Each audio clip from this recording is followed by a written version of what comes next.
I'm a really terrible YouTuber, I think officially now. Hey guys, it's Lita. I hope you're all amazing, and if you are not, I hope my video puts a smile on your beautiful faces and makes you laugh. I know it's been a while since my last video, which was about 3 or 4 weeks ago. I honestly have been caught up in doing other hobbies related that I do, obviously to do with my blog, and I write for a site now, so I had to just do all the things that I'd been wanting to do for ages. Fortunately, YouTube got put on the back burner, and also that I was not in the mindset to want to be in front of the camera at the time. In this video, thanks to some inspiration from some fellow people, shout out to Hazel, Scott, my blogger friends, and Dynamic Dylan on YouTube here. I'm gonna link all these lovely people down below because they gave me the inspiration for this idea. So over on my blog, I've been doing a thing called Mecha March, which I've been doing mecha related posts.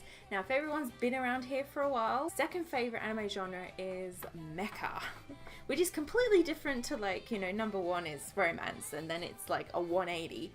And I'm saying, oh yeah, my second favorite genre is mecha. And in this video, I'm going to be covering 3 underlooked mecha shows that I feel don't get enough love.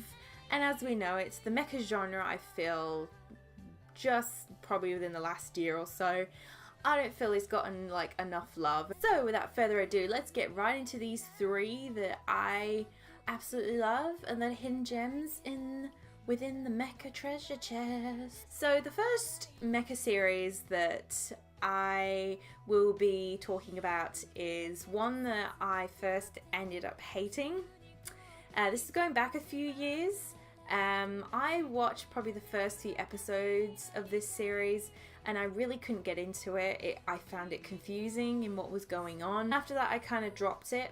And then I think a few years later, I decided to buy the series off of eBay for some strange reason, because sometimes when you're up at 2 a.m. in the morning and me scrolling through eBay, I usually, end up buying some things, and that was one of them things. I somehow made it through the rest of the series and I somehow feel like I didn't give it a fair shot, and I'm so glad I did because now I really love this mecha series.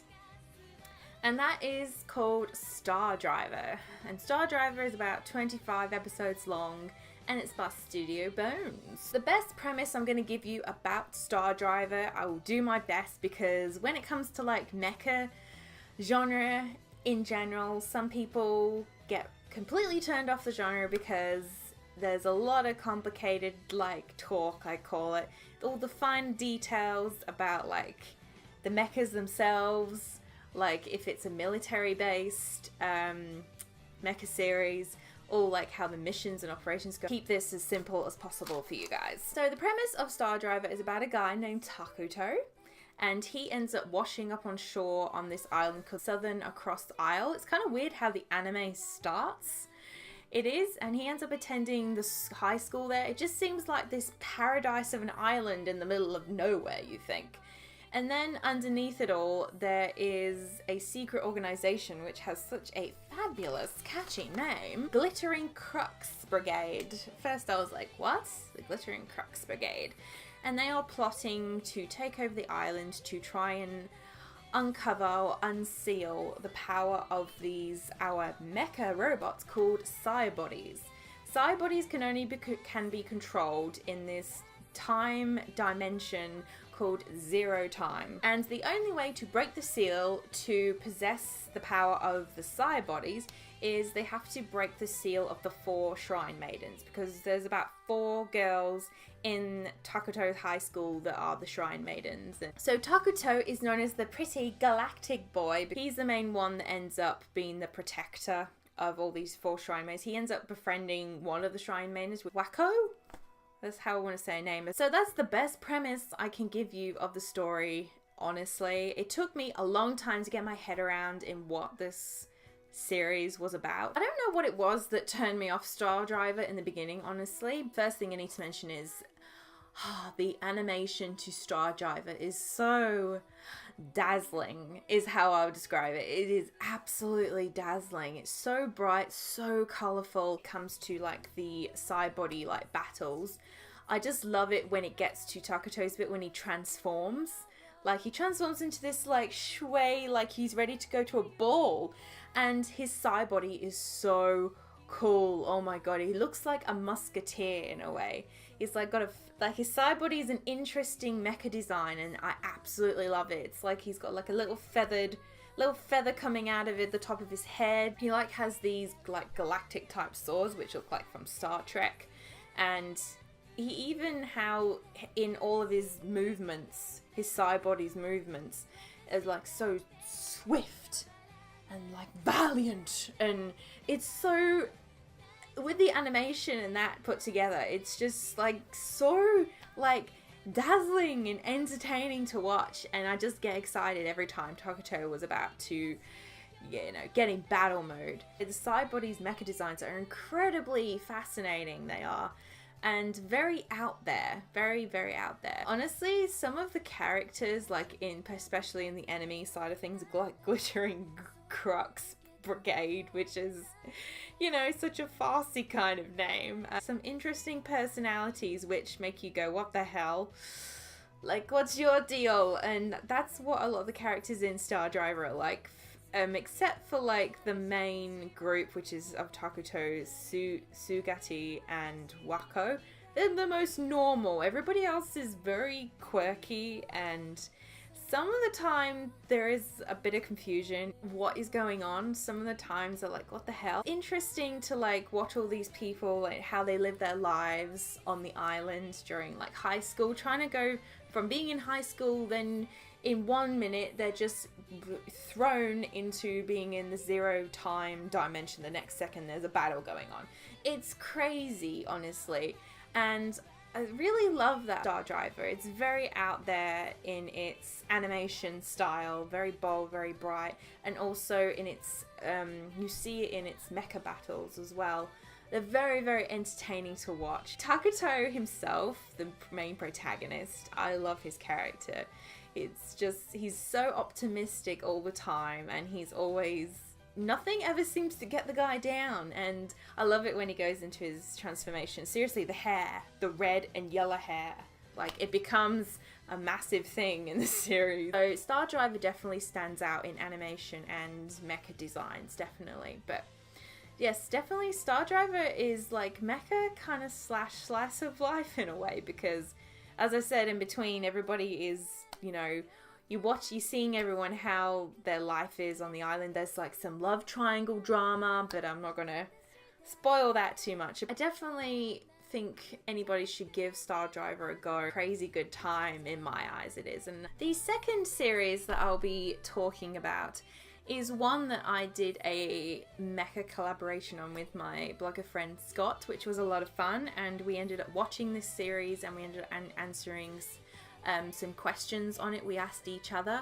And I've been wanting to watch like a older anime for a while, something I'd never heard of or seen, and I decided to choose one from the Studio Sunrise, which we know Studio Sunrise is famous for all its Gundam greatness, but then they've done so many shows that I've never even heard of.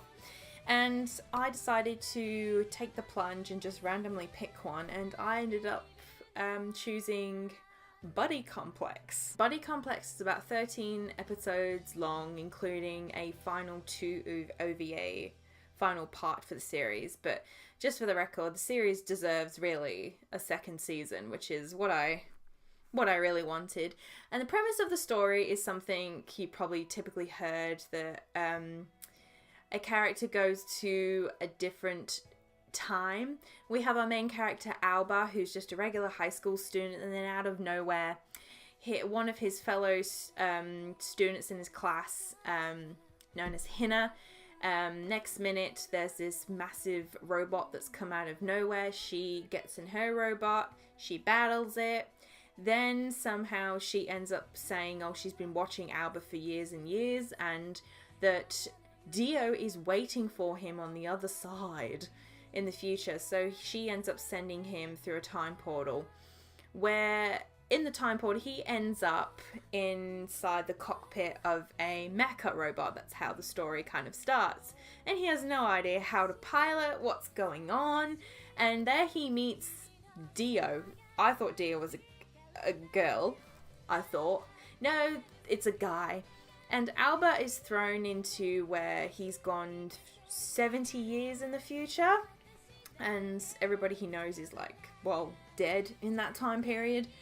And he's thrown into the war, which is between the Zogila Republican and the Free Pact Alliance war, which, trust me, while you're watching it, when you're watching this series, it will mean not a damn thing to you, because it didn't really to me, because any mecha series is like, so-and-so war between, it's just like, whatever.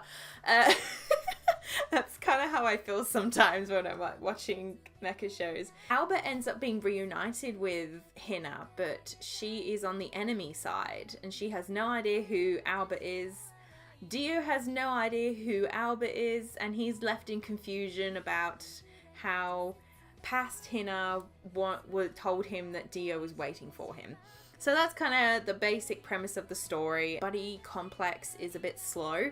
It took me probably till episode 3 for me to become like invested in wanting to watch more of the series, but I'm really glad I did, because Buddy Complex ended up being a really fun watch. Main things I loved about Buddy Complex was that all the characters, like in a short span of time, there was such equal separation, focus time on each of the characters and getting to know them, particularly the ship that Albert ended up becoming a part of, that Dio was on. Everybody on there just, it felt so homely, all on this ship. They're all like one big family, and it felt really homely, and I really felt for something for all these people on the ship I did within a short span of time. So the characterization in Buddy Complex was definitely a strong point. And also it was incredibly interesting with regarding one of the mechas, which Dio and Alba eventually learns how to pilot one, called the Valancer, and they both pilot ones called the Luxon and the Braden. And there is this special ability that these Valancers have, which is called coupling, where that with Dio and Alba, their thoughts, their memories all transferred over to one another. So Alba sees Dio's memories, Dio sees Alba's memories, and when in the moment, like, Alba had no idea how to pilot the actual mecha itself, and he was in the middle of battle, he ended up seeing like this future vision of how Dio would actually avoid the attack, and he just followed this sensation, or he just followed what he saw, and that's how from there Alba learned how to pilot the Valancer, because Dio's knowledge of his piloting knowledge was transferred over to Alba. So this concept in Buddy Complex was incredibly interesting. But I think the thing what lacked for me also with Buddy Complex is also kind of the romance element between Hina and Alba, because it's there, but there is, towards the end, especially in the OVA, you learn the whole truth about how Albert ended up where he is. Of course, I'm not going to reveal anything. It's kind of crazy, it is, because I was kind of like not expecting that, kind of. But, you know, their romance really wasn't developed. It didn't even get to the stage where they could even like go on a date or anything. It was just so lacking, and it was kind of disappointing. That's why I feel like the season 2 was necessary. Overall, Buddy Complex is a really like good, entertaining watch. Like, the show has its flaws, as I've like mentioned about the romance thing. Some of the main enemy in it, he's just right down crazy for reasons, you know, that they didn't get the girl, blah blah blah. But yeah, it's a show with its flaws, but it's still a good watch. It has great characterization, very entertaining like mecha battles, and learning about the strategies. But yeah, Buddy Complex is a little gem from Sunrise. This is a good introduction series, honestly. The final series that I'll be talking about that I've kind of saved best till last because I watched this series just last week, honestly. This series was one on my watch list for a really long time. That anime is Gargantia on the Verdurous planet. Pretty sure it's Verdius, right? Oh, otherwise I'm wrong. Gargantia is about 13 episodes long, includes a 2-part OVA series. It's kind of sad that it didn't get a season 2. It got cancelled from out of people's hands kind of reason, which is a shame. And it's by Studio IG Production, which I'm gonna get to talking about them guys in a minute because oh my god, they did an amazing job. The premise of Gargantia is set in a time where planet Earth was about on the brink of extinction. Humans on the brink of extinction. Mankind ended up going to the stars to survive, and that's where Galactic Alliance of Humankind was formed. And that's where this constant war up in space, it's really just space, you say the stars, of this alien race enemy. You know what? I'm not even going to say the name of the bloody name of the enemy. They look like octopuses in a way. Focus of the story is on a soldier known as Lido, and he ends up, while trying to save one of his fellow comrades, he ends up getting knocked out unconscious and thrown into a wormhole. And then when he comes to, he ends up being told through his known as his caliber, his like support system known as chamber. Mecha itself talks to him. It has its own computerized like personality. I'll get to that. But yeah, Chamber tells Lido that he's been in recuperation or sleep mode for about 6 months. So 6 months have gone by, and he ends up on, as ancient now, on the origin of Mother Earth, where the planet is covered all in ocean, and he ends up on this like giant big fleet ship known as Gargantia. The premise of the story sounds, alien race, gonna get mankind, it's gonna be extinct. Honestly, from the first glance, it doesn't sound that exciting, but honestly, this short series was like, oh my god. Again, it's kind of like Buddy Complex, where it had its flaws, but there was just something really amazing about it, and again, I'll get to that. IG Production, sometimes I'm not familiar with certain shows they've done by what studios, but this is going to be one I'm going to remember definitely from IG Production, because the animation to this series is absolutely breathtaking. I was just like, I want to be in this world. I want to be in this world, because it just the little finer details of like on the Gargantia fleet ship, seeing how like worn down it is through all the rust, just the incredible detail that's been put into that to just see how worn away everything is, and showing the time and space that Lido's in, realizing that he's gone probably that far back in the past, where Lido sees like certain phenomena that only happens on the sea. One is called like the Northern Lights, which I call the version of the Northern Lights that happen in the sky, and there's all these like storms. Oh, the animation looks so amazing, especially in like some of the sunset scenes, and just overall the animation is absolutely beautiful. So that's definitely one of the standout points I first noticed with Gargantia. And the second thing that I really loved about Gargantia also was how simple it was. When I say how simple it was, in terms of when Lido, being a soldier, he knows nothing beyond that. He doesn't really know like how to live, be a human. And that's where like he ends up befriending one of the people on the fleet ship Gargantia, which is Amy, because Amy is like cute as a button. And in a way, at the beginning and the end of this show, it kind of gets a bit crazy with the alien concept plot in there. But in the middle, it's very slice of life. You get to see how Lita learns about how people live on Gargantia fleet ships, how people work there, and, you know, Amy, you know, is a massive influence on him, you know, teaching him there's like, you know, there's a simpler way of life, and that the people on the Gargantia fleet ship, they take great appreciation in the simple things. Like, there's this episode where there's like a festival, and it might seem boring to some other people, but it's just so like laid back, and that all the people on the ship take the day off to have like a festival day, and, you know, consume themselves in like music and eating such delicacies as like meat. It's just like so harmonical to kind of just watch. It's very go slice of life in the middle, and I was kind of like, what's going on? But I love the influence that Amy was on Leto, because she made him realize that he has his own choice in life, that he doesn't have to follow orders, that he can make his own choices.